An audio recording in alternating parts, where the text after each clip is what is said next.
इससे previous video में हम लोगों ने 7.2 का इंट्रो किया और इंट्रो के साथ हम लोगों ने इसका क्वेश्चन नंबर 1 किया था। अभी देखते हैं जिसका क्वेश्चन नंबर 2 और इसके 3 पार्ट्स हैं हमारे पास। मुझे 3 वेक्टर्स गिवन है, vector u, v and w। वो कह रहा है जी जो हमें इंडिकेटेड वेक्टर्स हैं वो जो है वो आप लोग फाइंड आउट करें। तो इसके लिए देखें जी फर्स्ट पार्ट में मैंने क्या फाइंड करना है, u plus 2v plus w। मैंने सीधा सीधा इन तीनों वेक्टर्स को ऐड करना है।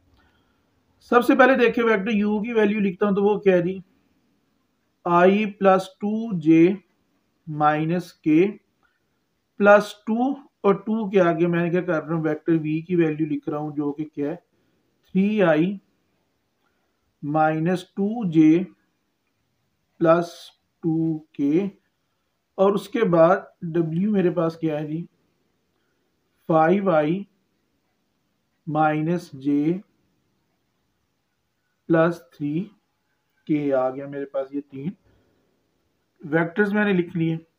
अब देखिए बेशक आप पहले 2 को मल्टीप्लाई करके बाद में सबको इकट्ठा ऐड कर लें या पहले बाकी दोनों वेक्टर्स को सॉल्व करके इसको 2 से मल्टीप्लाई कर लें। तो ये i प्लस 5i ये मेरे पास क्या बन जाएगा 6i 2j माइनस j, ये प्लस j आ जाएगा माइनस k प्लस 3k। तो ये मेरे पास क्या आ गया 2a। अब इस 2 को अंदर मल्टीप्लाई करेंगे तो ये मेरे पास क्या बनता है जी 6i minus 4j plus 4k आ गया। अब इसमें फिर देखिए 6i plus 6i 12i plus j minus 4j, तो ये आपका माइनस 3j बन जाएगा। और ये लास्ट पे आपके पास क्या आ गया जी प्लस 6k। तो ये मेरे पास क्या था जी क्वेश्चन नंबर 2 का फर्स्ट पार्ट जो है मेरे पास फाइंड हो गया। अब अगर इसके सेकंड पार्ट की बात करें तो सेकंड पार्ट में मैंने क्या फाइंड करना है, सेकंड पार्ट में मैंने फाइंड करना है जी v minus vector v minus 3w, vector v minus 3w। ये क्या है जी क्वेश्चन नंबर 2 का सेकंड पार्ट है। तो इसमें सीधी सीधी वैल्यूज पुट कर लेते हैं जी। v की वैल्यू मेरे पास क्या है जी, v की वैल्यू आ गई जी मेरे पास 3i minus 2j plus 2k मेरे पास v की वैल्यू आ गई माइनस 3 और इसके आगे w की वैल्यू क्या है जी 5i minus j plus 3k आ गया। अब ये जो 3 मल्टीप्लाई हो रहा है ये अंदर सारी टर्म्स के साथ मल्टीप्लाई होगा, दूसरे नंबर पे इसके साथ माइनस है, सब के साइन भी चेंज हो जाएंगे। तो ये आ जाएगा minus 15i minus minus plus 3j और माइनस 9k आ गया मेरे पास। अब ये देखिए 3i माइनस 15i तो ये आपके पास क्या आ जाएगा minus 12i plus j minus 7k। तो ये मेरे पास इसका सेकंड पार्ट जो है वो भी सॉल्व हो गया। थर्ड पार्ट में मेरे पास क्या है जी, थर्ड पार्ट में मैंने मैग्नीट्यूड फाइंड करनी है जी। किसकी मैग्नीट्यूड फाइंड करनी है जी, मैग्नीट्यूड फाइंड करनी है जी 3v प्लस w की मैग्नीट्यूड। तो इसमें एक स्टेप ज़्यादा हो जाएगा, पहले हम लोग वेक्टर 3v प्लस w जो है वो फाइंड करेंगे, उसके बाद क्या करेंगे उसकी मैग्नीट्यूड ले लेंगे। तो अब ये देखें जी सबसे पहले जी 3v plus w, 3 same as it, v की वैल्यू मेरे पास क्या है जी, v की वैल्यू है मेरे पास जी 3i minus 2j plus 2k आ गया प्लस वेक्टर w की क्या वैल्यू आई हुई है जी, वेक्टर w है जी 5i minus j plus 3k आ गया।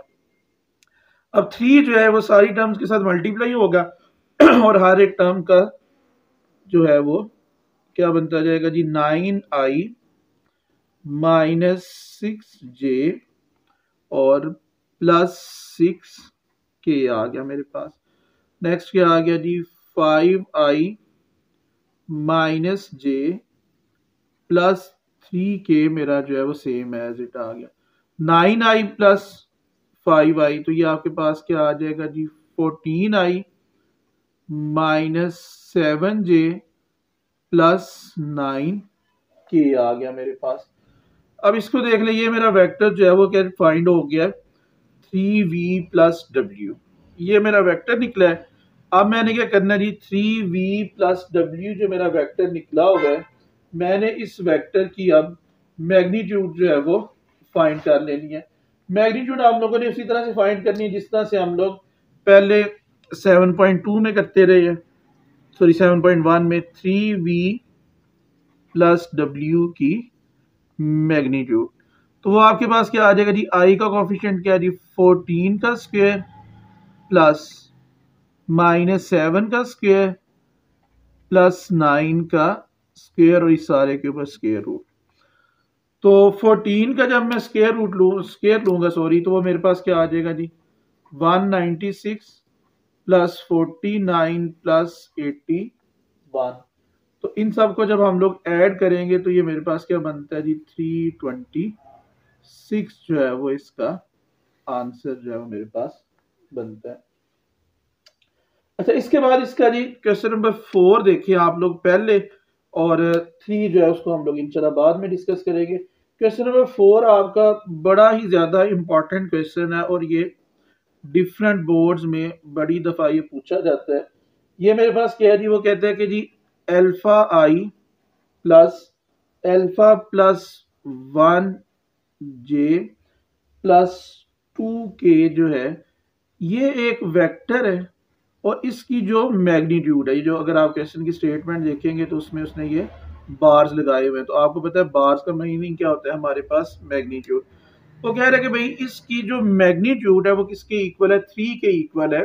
अगर इसकी मैग्नीट्यूड 3 के इक्वल है तो इसमें से क्या करें जी, आप अल्फा की वैल्यू निकालें। तो हम लोग क्या करेंगे, सीधी सीधी वेक्टर की मैग्नीट्यूड निकालेंगे, उसको 3 के इक्वल रख के उसमें कैलकुलेशन करके उसमें से अल्फा की वैल्यू।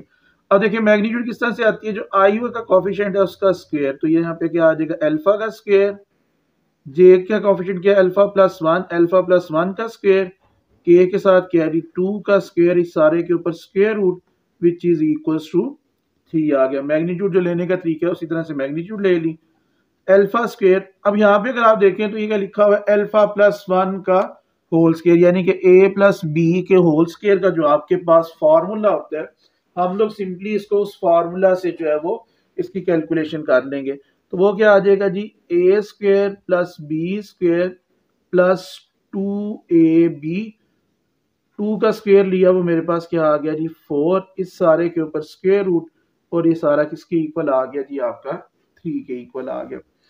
अब आप ये देखिए alpha square plus alpha square में ऐड होगा तो ये आपके पास क्या बन जाएगा, 2 अल्फा स्क्वायर। 2 अल्फा से मल्टीप्लाई होगा, 2 अल्फा 1 से मल्टीप्लाई होगा तो ये आपका 2 अल्फा का 2 अल्फा ही आ गया, ये 1 प्लस 4 तो ये आपका 5, और इसके ऊपर क्या आ गया, square root which is equals to 3 आ गया। अब अगर आप इसको देखें तो इसका ना अल्फा की वैल्यू नहीं निकाली जा सकती क्योंकि अल्फा आपका क्या स्क्वायर रूट के अंदर है। तो अब हम लोग यहाँ पे कर लेते हैं जी, taking square on both sides. तो इसकी जो दोनों साइड्स हैं, हम लोग इसकी दोनों साइड्स के स्क्वायर ले लेंगे ताकि हमारा ये जो स्क्वायर रूट है ये रिमूव हो जाए। तो 2 alpha square plus 2 alpha plus 5 इस सारा, और इस साइड पे मेरा 3 आ गया। इस साइड पे क्या आ जाएगा जी, मेरा 3 के ऊपर स्क्वायर, और इस साइड पे इस सारी वैल्यू के ऊपर मेरा स्क्वायर आ गया। अब लेफ्ट साइड पे देखें, स्क्वायर की वजह से मेरा स्क्वायर रूट जो है वो सारे का सारा कैंसिल हो जाएगा। मेरे पास सिंपली क्या आ जाना है जी, 2 alpha square plus 2 alpha plus 5 which is equals to 9 आ गया। 2 alpha square plus 2 alpha plus 5, ये जो 9 मेरा राइट साइड पे, ये लेफ्ट साइड पे आके मेरे पास क्या हो जाएगा जी, नेगेटिव हो गया।